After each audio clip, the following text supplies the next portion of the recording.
The abandoned textile mill near the edge of New Delhi stood like a wounded giant under the moonlight, its windows shattered, its walls scarred by time and forgotten crimes. Inside, the air was thick with dust and the smell of rusted iron. Mira sat tied to a corroded metal chair, her wrists raw from the rope that dug into her skin. A single beam of moonlight fell across her face, highlighting the tear tracks she tried to hide. Her breathing was steady, but not out of calm.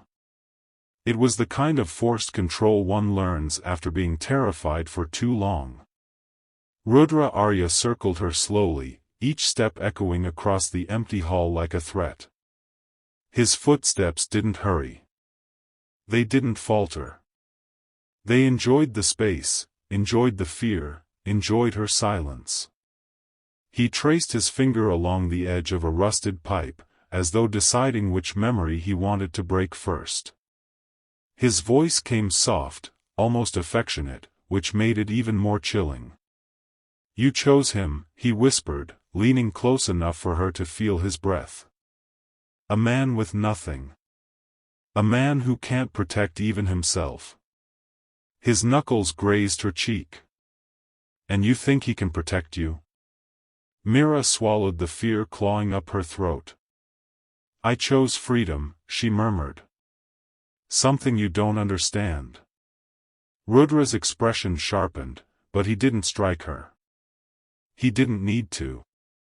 His power was never in violence, it was in the certainty that no one would dare stop him.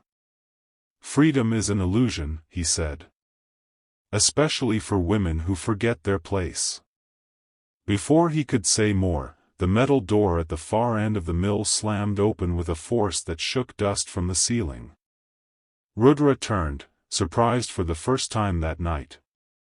Aarav stood framed in the doorway, soaked, bruised, breathing like he'd run through hell but refusing to fall. His eyes locked onto Mira's, and for a moment, the world stopped.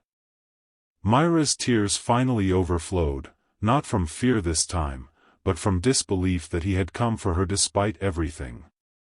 "Aarav," she whispered, voice breaking. "No. You shouldn't have come. He'll." "Let him try," Aarav said, stepping forward with a steadiness he did not feel. Rudra smirked, retrieving a knife from his waistband. Swiftly, he yanked Mira to her feet, pulling her against him, pressing the blade to her throat. Mira winced but didn't cry out. "You walk in here alone?" Rudra taunted. "You think love makes you strong?" "No, Aarav. Love makes you weak." Aarav's voice cracked, not with fear, but with a fury he could barely contain. "You don't know anything about love." Rudra tilted Mira's chin up with the tip of the knife. "I know enough to destroy it." Aarav took another step. Then, heavy footsteps, a command shouted, the unmistakable sound of weapons being drawn. CID officers stormed into the mill, Abhijit, Daya, and the entire backup unit.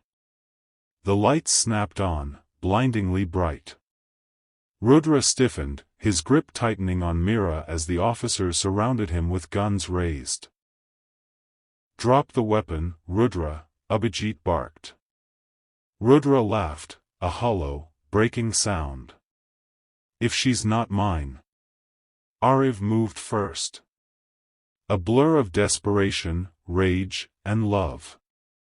And the night shattered into violence, screams, steel, and the truth no lover ever wants to hear.